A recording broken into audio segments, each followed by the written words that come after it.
Abra sua Bíblia em Efésios. Nós estamos rumando para o final de Efésios, né, irmãos?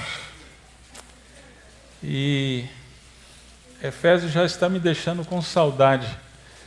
Eu não sei não, eu acho que quando terminar eu vou voltar para o começo. Vocês aguentam? Não, né?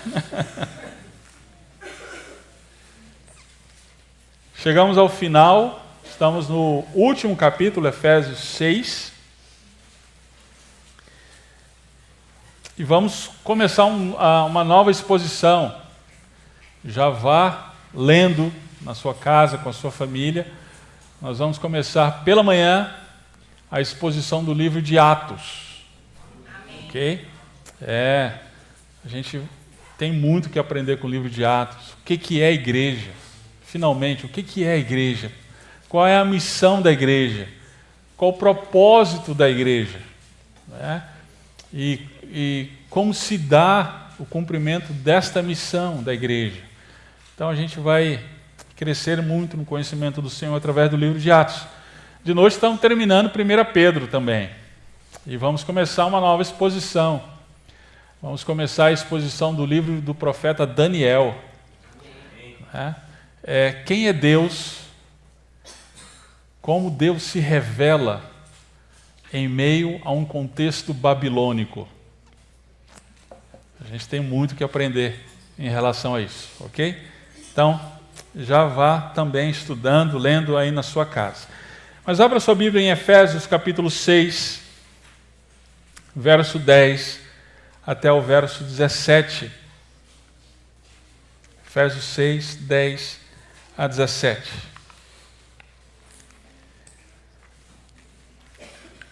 Diz assim: finalmente, fortalecei-vos no Senhor e na força do seu poder. Revesti-vos de toda a armadura de Deus, para que possais permanecer firmes contra as ciladas do diabo. Pois não é contra pessoas de carne e sangue que temos de lutar, mas sim contra principados e potestades, contra os príncipes deste mundo de trevas, contra os exércitos espirituais da maldade nas regiões celestiais. Por isso, tomai toda a armadura de Deus, para que possais resistir no dia mau e, havendo feito tudo, permanecer firmes. Portanto, permanecei firmes, trazendo em volta da cintura a verdade e vestindo a couraça da justiça, calçando os pés com a disposição para o evangelho da paz, e usando principalmente o escudo da fé, com o qual podereis apagar todos os dardos em chamas do maligno. Tomai também o capacete da salvação e a espada do Espírito, que é a palavra de Deus. Amém. Pai, estamos mais uma vez diante da Tua palavra. Que o Senhor ministre a nós a Tua vontade. Abre os nossos olhos, abre o nosso coração, para que possamos ver a glória do nosso Senhor Jesus Cristo e assim dizer amém para a Tua palavra. É assim que nós oramos em Cristo Jesus, nosso Senhor e Salvador. Amém. Que metáfora você usaria para representar a vida cristã? Qual ilustração, qual imagem você daria para descrever como é a vida cristã nesse mundo? Algumas pessoas colocam a imagem de um parque. A vida cristã é andar por pastos verdejantes, não é? E aí é um belo dia de sol, não é? Com a natureza vislumbrante. Essa é a vida cristã. Irmãos, não deixa de ser um aspecto da vida cristã, mas não é o todo. Outros diriam que não, a vida cristã é um hospital. Olha, aquele lugar em que a gente está doente e vai para tratamento. É um aspecto da vida cristã, mas não é o todo. Outros diriam ainda, que eu já mencionei aqui anteriormente, é um supermercado. A gente vai e se serve daquilo que a gente precisa e se abastece e vai para casa. Bom, isso é um aspecto, mas não é toda a vida cristã. E aí, se Paulo fosse perguntado então, e aí, Paulo, que imagem você daria para a gente? Que metáfora você usaria para descrever a vida cristã? É exatamente isso que ele traz aqui para a gente. Essa imagem. E é extremamente significativo porque está no final da carta aos Efésios. E a gente vai ver, então, exatamente essa imagem. A imagem que Paulo traz é a imagem da guerra. Então, a mensagem que nós veremos hoje é: filho da luz, você está em guerra. Você está em guerra. É muito importante que a gente entenda isso. Existem cristãos que não se atentam para esta realidade, a realidade que nós vivemos uma guerra espiritual. Uma guerra espiritual. Lutero, ele já disse acertadamente que existem dois tipos de tendências. Existem aqueles que supervalorizam o diabo e existem aqueles, por outro lado, que ignoram o diabo. Supervalorizam, outros ignoram. Então a gente precisa entender realmente o que a palavra de Deus tem a dizer sobre essa guerra espiritual e como nós precisamos estar atentos a ela. Veja o verso 10. Paulo ele começa essa sessão da carta com a palavra finalmente. Isso não é simplesmente um jeito legal de terminar uma carta. Ele está chamando a atenção para a culminância daquilo que ele vem falando para a gente. E o que ele vem falando? Começa lá do capítulo 4, início do capítulo 4. É a exortação da carta. E a exortação de Paulo aos crentes que já foram redimidos pela graça do Senhor Jesus Cristo, aqueles que, pela graça, pela misericórdia, foram salvos, foram feitos filhos, adotados, foram selados pelo Espírito Santo, foram feitos povo de Deus, igreja do Senhor. A exortação para essas pessoas, para mim e para você é: andai de forma digna do Senhor. Uma vez que você já foi chamado, uma vez que você já foi transformado, agora ande de maneira digna da sua vocação. E aí Paulo, então, ele vai aplicar essa exortação, conforme já vimos, a diversos grupos. Olha, viva de maneira digna na igreja. Viva de maneira digna do Senhor nos seus relacionamentos interpessoais. Viva de maneira digna do Senhor sendo uma esposa, conforme a vontade de Deus. Viva de maneira digna do Senhor sendo um marido de acordo com a vontade de Deus, sendo um pai de acordo com a vontade de Deus, sendo um filho de acordo com a vontade de Deus, sendo um empregado ou patrão de acordo com a vontade de Deus. É por causa disso, então, que Paulo começa com finalmente. O que Paulo quer dizer aqui é: uma vez que você é exortado a viver dessa forma, a viver de maneira digna do Senhor, agora preste atenção na guerra espiritual, preste atenção na batalha que está envolvida em relação a isso. O linguajar que Paulo vai usar, sim, é bélico. Por quê? Porque a aplicação do Evangelho, ou seja, a vida cristã, conforme nós fomos chamados a viver no dia a dia, não é um passeio no parque. Não pode ser.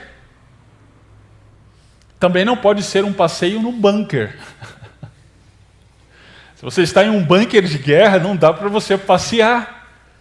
Você precisa estar atento ao que está acontecendo. Essa é a luta. A luta o que está envolvido nessa luta é a vida cristã.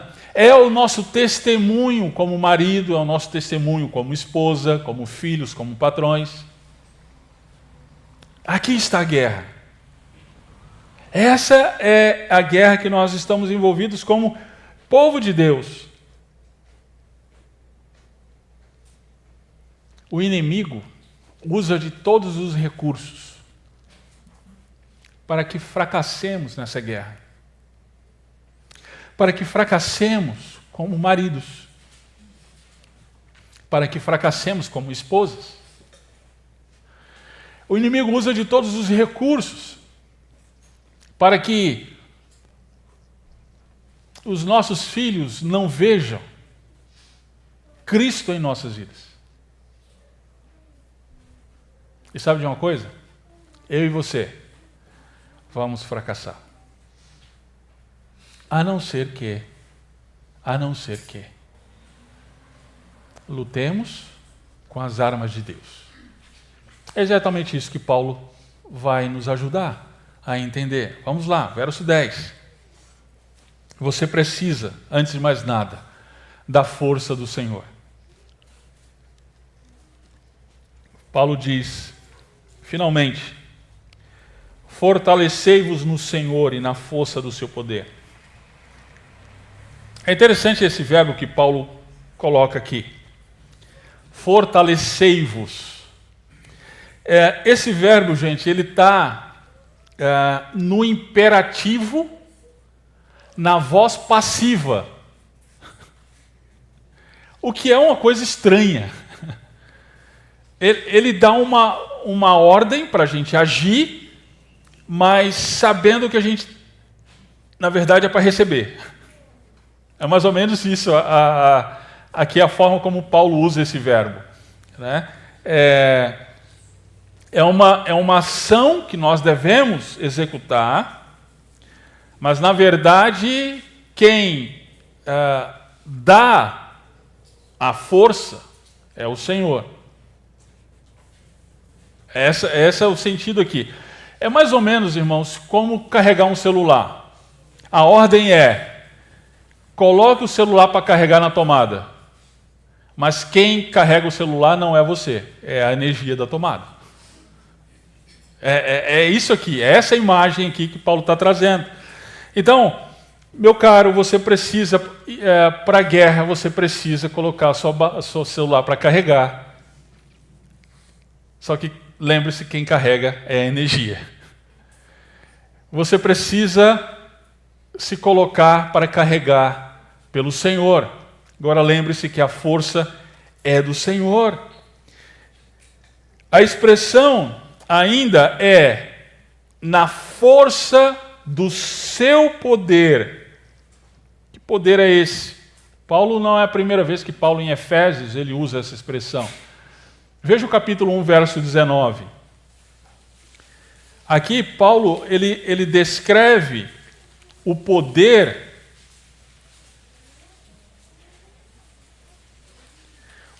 de Deus. Ele diz qual a suprema grandeza do seu poder para conosco, os que cremos, segundo a atuação da força do seu poder.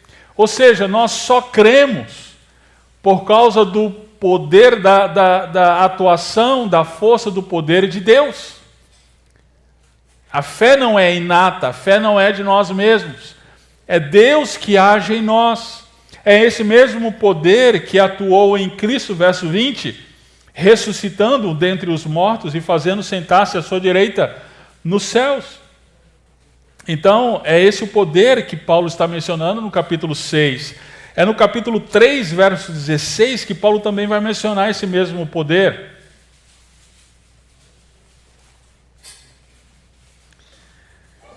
Para que, segundo as riquezas da sua glória, vos conceda que sejais interiormente fortalecidos com poder pelo seu Espírito. Então, o poder de Deus nos traz a fé, o poder de Deus ressuscitou a Cristo e o fez assentar nas regiões celestiais, e o poder de Deus, ele nos fortalece interiormente, através do Espírito Santo, da atuação do Espírito Santo nas nossas vidas. Então é por isso que nós devemos ser fortalecidos por esse poder. É por isso que nós precisamos lutar com esta força. Queridos, nós não podemos lutar com a nossa própria força. Não dá. Não dá. E normalmente é o que a gente faz. Normalmente é o que a gente... a forma como a gente desenvolve a guerra. Nós lutamos para ser bons maridos com a nossa força.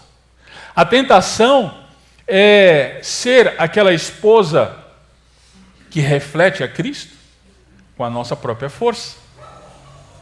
E aí a gente se depara, hoje, Dia dos Pais, a gente se depara com um desafio de ser um bom pai.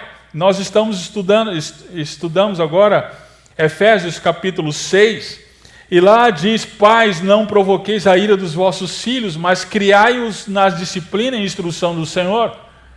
Nós vimos o tamanho do desafio que é isso, e diante desse desafio, então, a tentação é: não dá. Eu não consigo. Ou então, não, eu vou conseguir. E aí a gente reúne os recursos que temos para ser o pai que a palavra de Deus diz para a gente ser. Mas, querido, eu espero que você já tenha tentado. Porque se você tentou, você com certeza já se frustrou como eu. Você se frustrou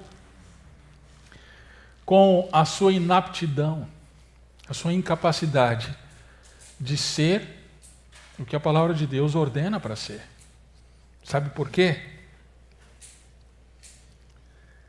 Porque nós não conseguimos com a nossa própria força.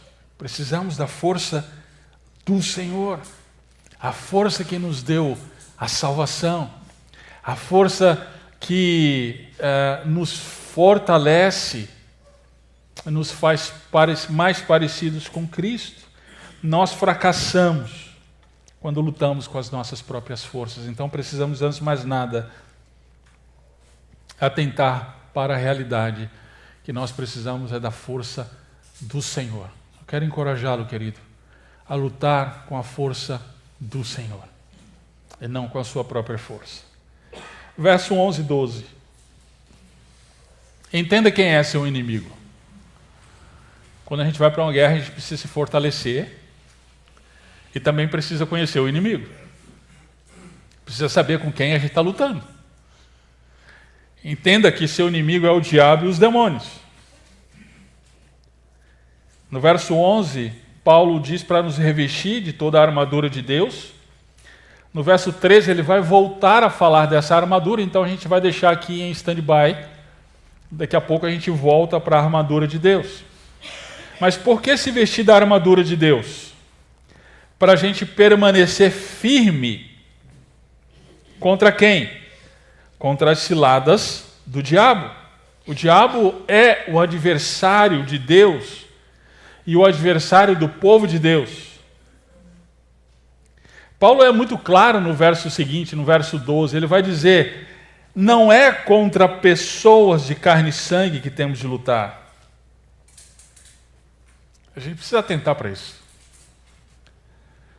Na época que Paulo escreveu isso, Paulo ele vivia sob o domínio, Paulo e os crentes viviam sob o domínio do Império Romano. E o imperador era Nero. A perseguição estava começando, a perseguição deflagrada pelo Império Romano estava começando naquela época. Ontem Mateus estava falando com os adolescentes e juniores da experiência que ele teve na Itália de ir visitar o Coliseu. O Coliseu é um monumento ao assassinato de cristãos. E essa perseguição começou exatamente nessa época. Então a tentação dos crentes naquele momento, por serem vítimas de um Estado, de um império, que começou a encará-los como religião ilícita, o desafio era: Nero é o nosso inimigo. Os senadores, o Senado, são nossos inimigos. Os funcionários romanos são nossos inimigos. Então, Paulo aqui adverte, não são. Eles não são os nossos inimigos. Os nossos inimigos são o diabo e seus demônios. Esses são os nossos inimigos. Queridos, a nossa tentação hoje é a mesma. Nós temos a tentação de considerar aqueles que se opõem à fé cristã e, fazendo isso, nos causam dor. A nossa tentação é encarar essas pessoas como inimigos. Por exemplo, essa semana, nós vimos a notícia do Conselho Nacional de Saúde que promulgou uma resolução em que terreiros, eles podem ser tratados, eles podem funcionar, de acordo com essa resolução, nas palavras da resolução, como equipamentos promotores de saúde e cura complementares do SUS. Né? Nessa mesma resolução, o Conselho de Saúde recomenda a redução da idade de início de hormonização de crianças para 14 anos. Nos tratamentos de transição de gênero. Nessa mesma resolução, acontece a legalização do aborto e a legalização da maconha no Brasil. Diante dessas notícias, queridos, a nossa tentação o nosso inimigo é o Lula. O nosso inimigo é o PT. O nosso inimigo é a esquerda. O nosso inimigo são todos aqueles que estão contra Cristo e os cristãos, através de sua ideologia. Essa é a tentação. Mas Paulo aqui, ele é muito claro. Não são. Eles não são nossos inimigos. O que nós, povo de Deus, devemos fazer é orar por eles. A recomendação da palavra de Deus é: orai pelas vossas autoridades. O que nós devemos fazer é orar para que eles venham ao arrependimento, para que eles venham ao conhecimento do Evangelho do Senhor Jesus Cristo e mudem de vida. Mas eles não são os nossos inimigos. Quem são nossos inimigos? Paulo diz: o diabo, verso 11. O diabo, verso 12. Os principados, potestades, os príncipes deste mundo de trevas, os exércitos espirituais da maldade nas regiões celestiais. Nas regiões celestiais. Diante disso, a gente precisa entender algumas coisas. Esses são os anjos caídos que se opõem a Deus e ao seu povo. Segundo lugar, a luta, queridos, é espiritual. É espiritual. A luta não é social, a luta não é econômica, a luta não é política. O cristianismo já confundiu isso ao longo da história e deu ruim, como dizem os jovens.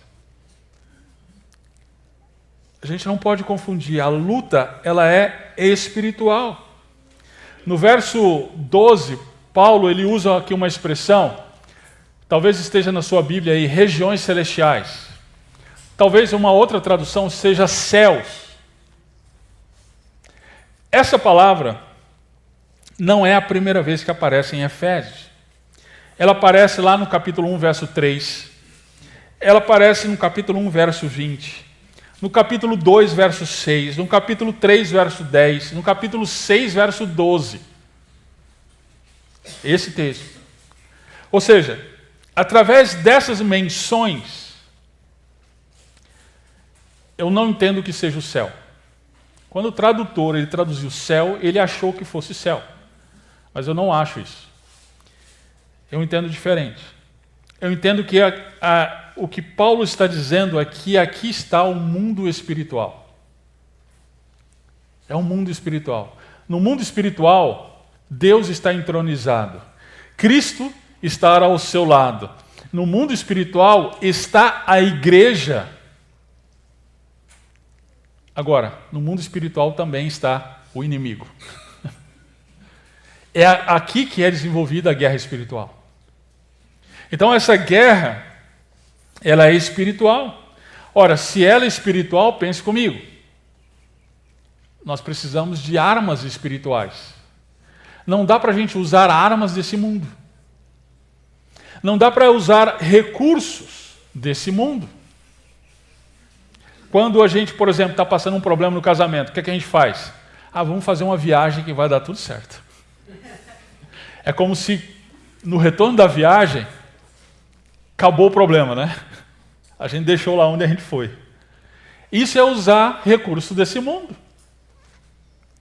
Viagem é bom. Eu viajei agora de férias. Viagem é bom, mas não resolveu meus problemas, não.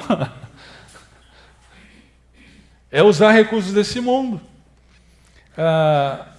Fazer compras quando seu filho está rebelde também não vai resolver o problema.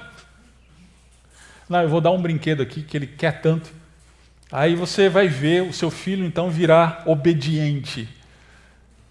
Um menino obediente agora. Pode virar durante um dia. Até ele enjoar do brinquedo. Mas isso é usar recursos desse mundo como subterfúgio para a guerra. A gente não pode usar nossos recursos. O pastor Paulo Santana esteve aqui falando sobre aconselhamento bíblico, e eu achei muito bom a expressão que ele usou, almólogo. Hoje nós vivemos uma cultura em que as pessoas então procuram os especialistas em alma, almólogo, né? Para não falar outro nome e ofender alguns ouvidos. Mas a gente procura os almólogos, né? Ora, existe alguém mais especialista que o próprio Deus que criou a alma para cuidar da alma? Mas aí nós queremos os recursos desse mundo para usar na guerra. E queridos, não funciona. Porque as armas têm que ser espirituais para lutarmos a guerra. Perceba ainda, estamos falando aqui do inimigo. Ainda aqui no verso 11, 12, Paulo vai falar das ciladas, no final do verso 11, contra as ciladas do diabo. É interessante a palavra que Paulo usa aqui, ciladas. Você já foi criança, pai? Como é que você pegava passarinho? O passarinho estava voando e você saía assim para pegar? Era assim? Não, né? O que você fazia? Cilada. Arapuca é uma cilada. Né? Isso aí. É. Você aprontava então uma cilada para pegar o passarinho. Né? O que é interessante aqui é assim, olha o capítulo 4 de Efésios, capítulo 4, verso 14.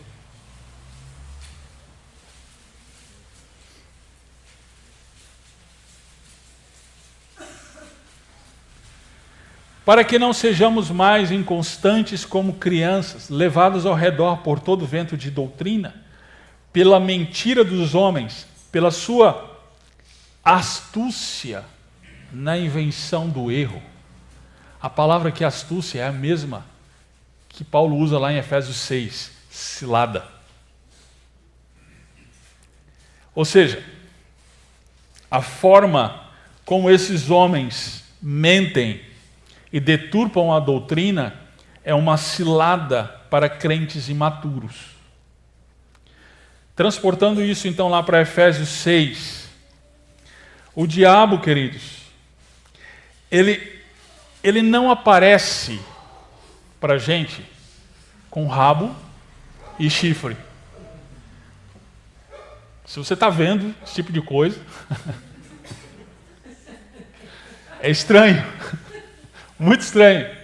Isso é uma caricatura do diabo que remonta à Idade Média. Você lê lá o Inferno de Dante, você vai ver essa caricatura. Mas isso não significa que o diabo seja assim. E ele apareça assim para a gente. Como é que ele aparece? Astúcia. Cilada. A ação do inimigo é através de falsas doutrinas. É através de mentira. Lembre-se, ele é mentiroso. Então é através de mentiras, através de erros teológicos. Esses dias nós vimos um pastor muito conhecido, eu vou citar pelo nome, o pastor Ed Renekiewicz. Esse homem tem ensinado doutrinas do inferno. E esses dias, ele, além de tudo, esses dias ele negou a doutrina da substituição da morte de Cristo. São essas doutrinas que são as ciladas do diabo para os crentes. E aí nós precisamos estar espertos. São ideologias que se ensinam na escola, que se ensinam na faculdade. São ideologias que se ensinam nos meios de comunicação, que nós absorvemos de uma maneira acrítica, como se fosse verdade. Só porque o sujeito é especialista, não, ele é pós-doutor, PhD, pós-doutor em não sei o quê.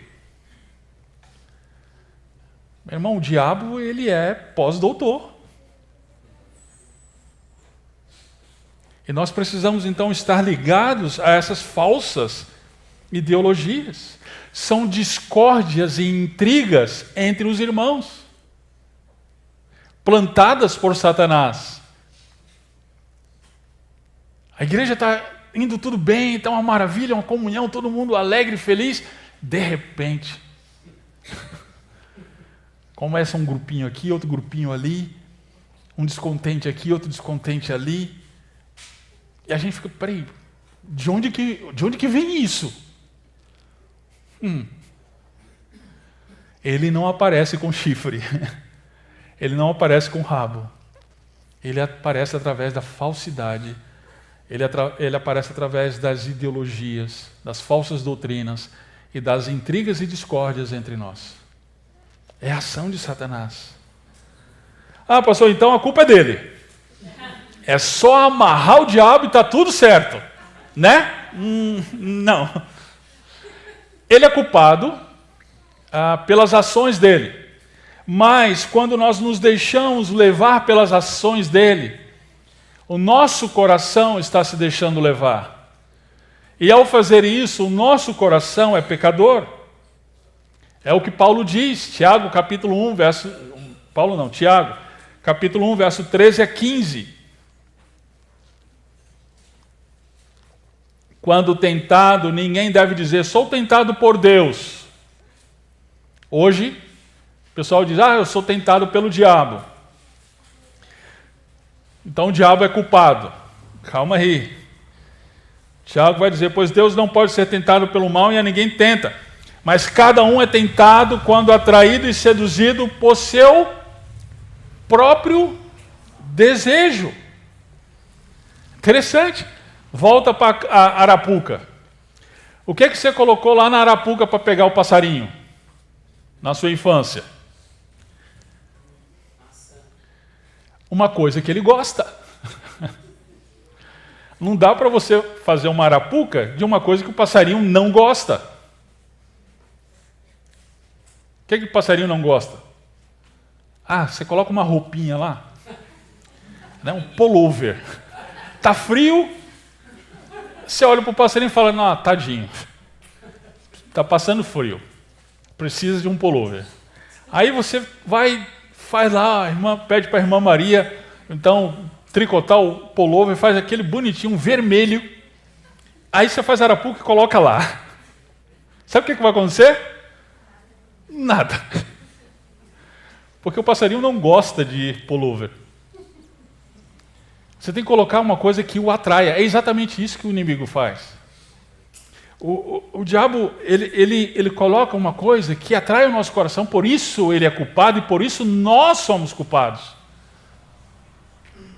Porque nos deixamos levar pela tentação dele.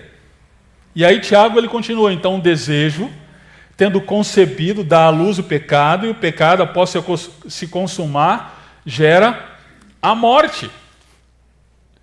É por isso, queridos, que existem pessoas hoje que chamam obras da carne de espíritos, né? Já viu isso?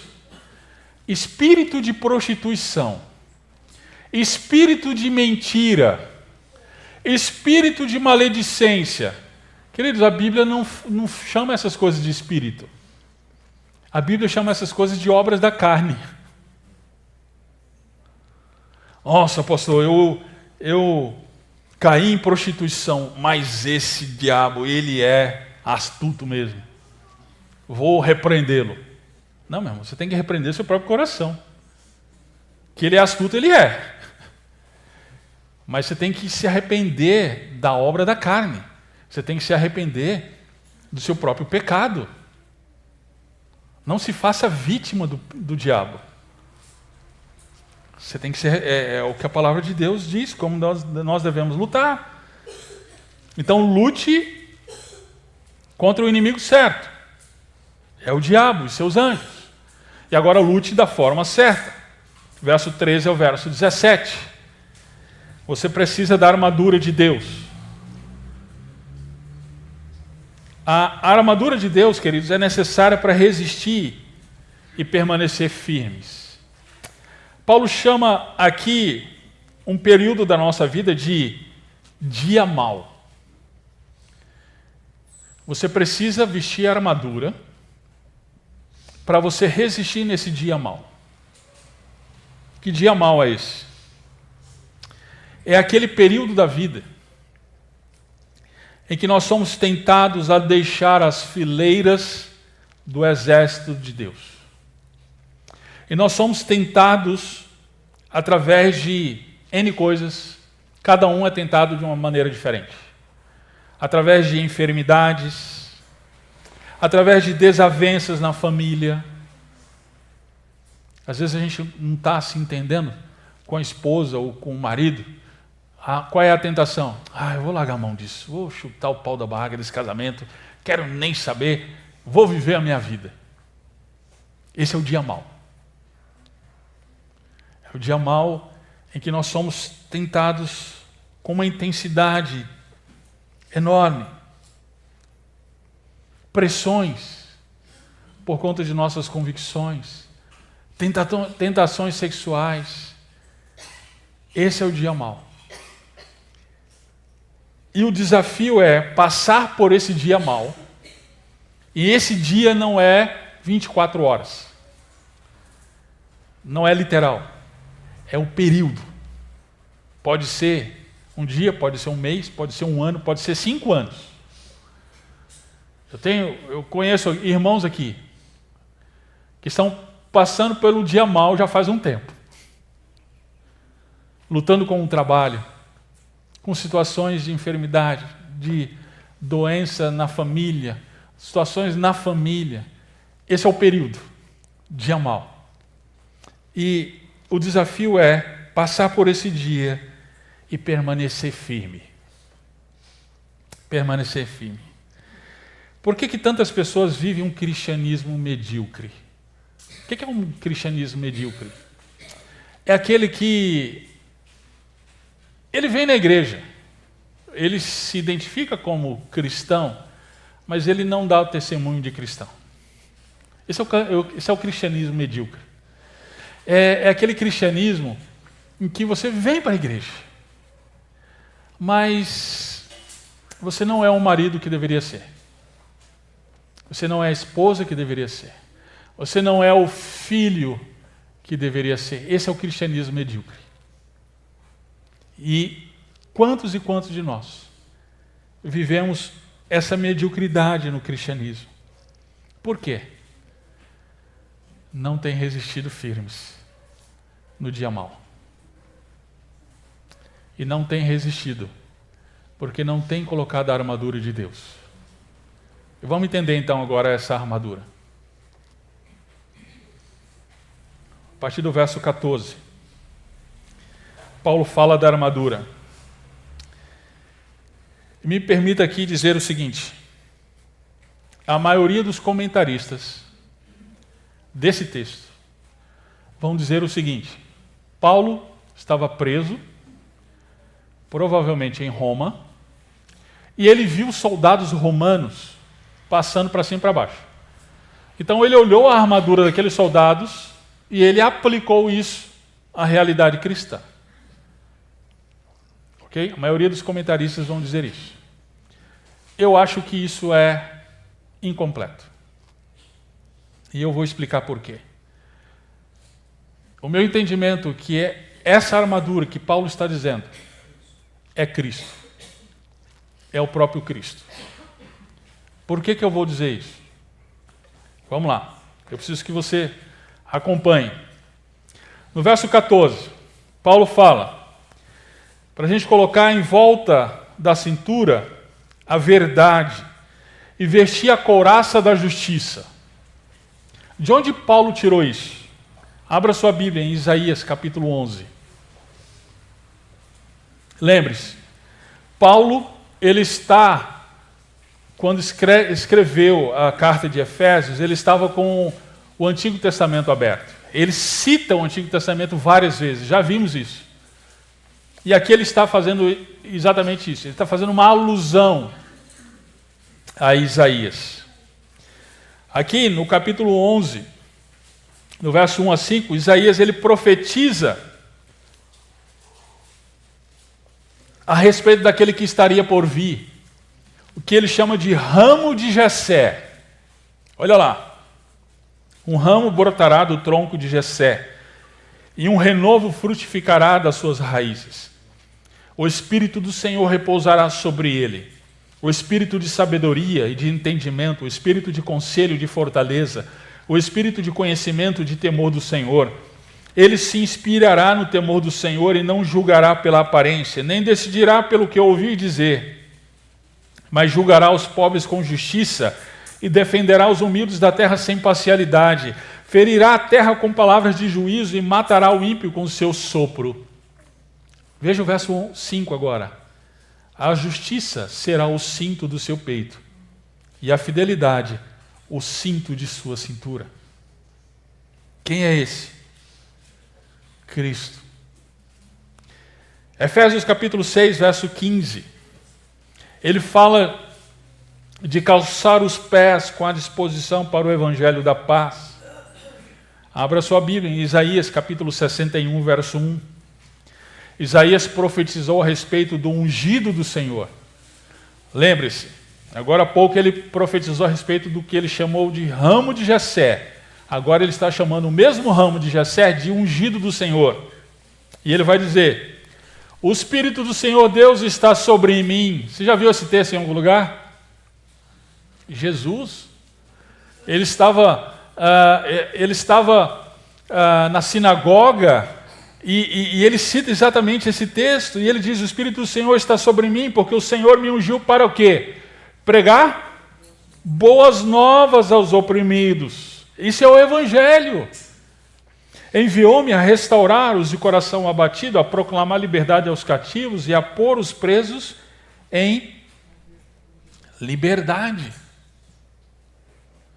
No verso 16 lá de Efésios 6, nós vemos o escudo da fé. Use principalmente o escudo da fé, com o qual podereis apagar todos os dados em chamas do maligno. Isaías não vai mencionar o escudo, mas o salmo sim. Existem vários salmos dizendo: o Senhor é o meu escudo. Salmo 18, por exemplo, ele vai mencionar escudo 4 vezes no Salmo. Depois dá uma lida lá. E no Salmo 18, ele se refere a o rei, o ungido do Senhor, como escudo de Israel. Cristo é o nosso escudo. Ele é o nosso Senhor. No verso 17, do capítulo 6 de Efésios, Paulo menciona o capacete da salvação e espada do Espírito, que é a palavra de Deus. Abra sua Bíblia em Isaías capítulo 59, versos 16 e 17. Aqui Isaías profetiza a respeito da salvação que viria do Senhor. Isaías 59, 16 e 17. Ele viu que não havia ninguém, admirou-se de que ninguém intercedesse, por isso o seu próprio braço lhe trouxe a salvação, e a sua própria justiça o susteve. Verso 17, ele se vestiu de justiça, como de uma couraça, e pôs na cabeça o capacete da salvação, e pôs sobre si vestes de vingança, e cobriu-se de zelo, como de um manto. Abra sua Bíblia no capítulo 49, verso 2 de Isaías.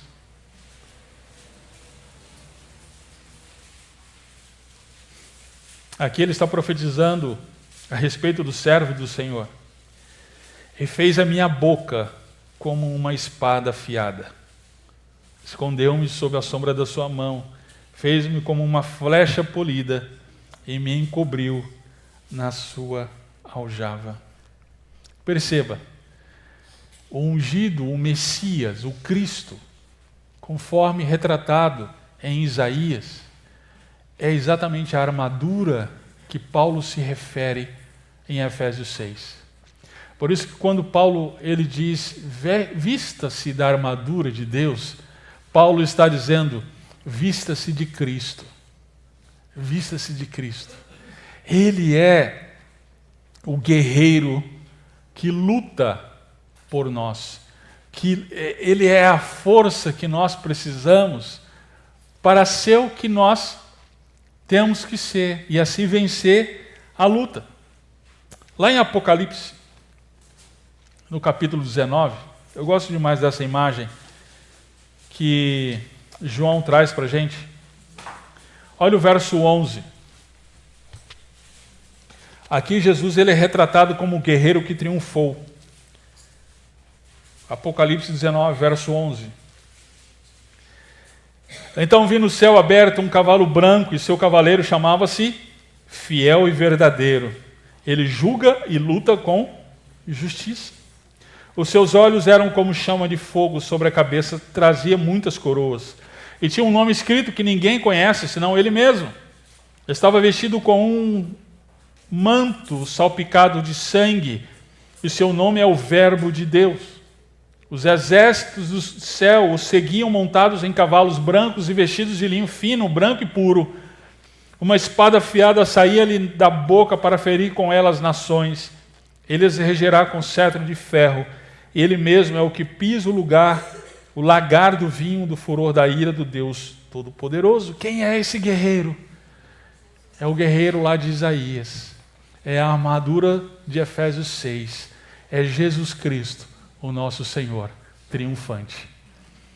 É nele que precisamos estar. Não é à toa que a expressão mais comum em Efésios é em Cristo, em Cristo, em Cristo. Meu caro, esteja em Cristo. Vista Cristo na sua vida, isso significa o quê? Significa que Cristo é quem nos dá a integridade da vida, é Cristo que nos faz justos diante de Deus, como cinto e couraça. É Cristo a boa nova do Evangelho que nos traz paz com Deus, como um calçado seguro. É Cristo que deve ser a nossa confiança como um escudo. É Cristo, queridos, que deve ser a nossa esperança como capacete de salvação. É Cristo, a palavra de Cristo, através do Espírito dele, que deve ser a nossa arma, a nossa espada. É a palavra de Cristo. Portanto, querido, é necessário nos revestir de Cristo todos os dias da vida cristã. É Cristo que nos dá a vitória. É Cristo que nos faz pais como Ele. É Cristo que nos faz mães de acordo com a vontade dEle. Filhos de acordo com a vontade dEle. É Cristo. Se nós temos fracassado na nossa vida cristã, é porque nós temos deixado de lutar em Cristo. Nós temos deixado de lutar com a armadura de Deus, que é Cristo. É por isso que estudamos a palavra de Deus, porque é a palavra de Cristo. É por isso que nos reunimos regularmente, e através dessa reunião nós temos comunhão, nós temos a exortação uns com os outros. Por quê? Porque a igreja é o corpo de Cristo. Nós nos revestimos de Cristo dessa forma. E a partir de então, nós podemos ser vitoriosos na nossa batalha do dia a dia. Filho da luz, você está em guerra. Você está em guerra. E estando em guerra, você precisa da força do Senhor. Você precisa reconhecer quem que é o seu inimigo. E você precisa vestir a armadura de Deus, que é Cristo. Atente-se para isso. Vamos orar nesse momento. Que a sua oração seja: Senhor, eu tenho lutado com a minha própria força. Eu tenho desenvolvido a guerra com os meus próprios recursos. Mas, Senhor, agora eu quero me arrepender disso. Eu quero usar os recursos do Senhor. Eu quero travar a guerra com as armas do Senhor, com a armadura do Senhor, que é Cristo Jesus. Diga isso ao Senhor. Senhor, que a Tua graça, aquela mesma que me alcançou, que a Tua graça me faça vitorioso por me revestir de Jesus Cristo.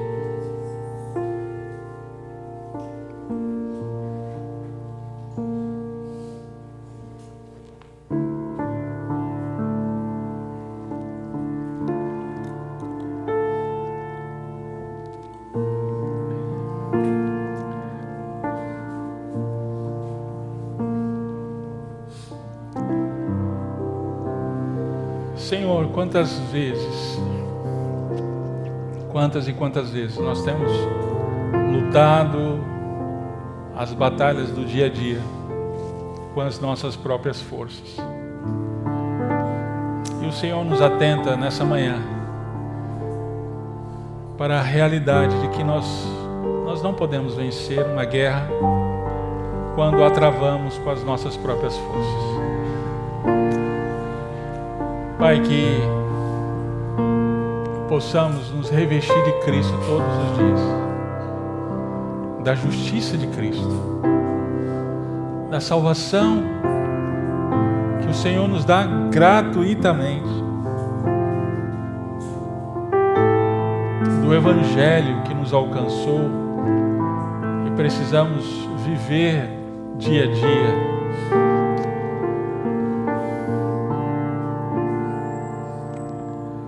Nas nossas relações,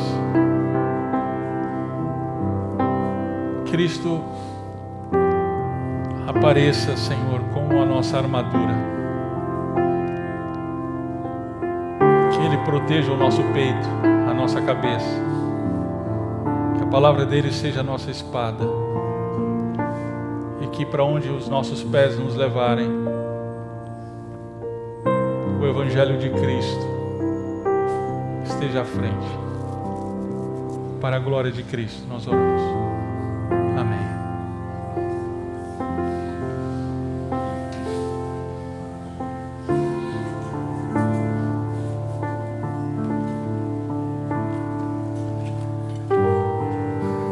Quero chamar aqui os irmãos do conselho.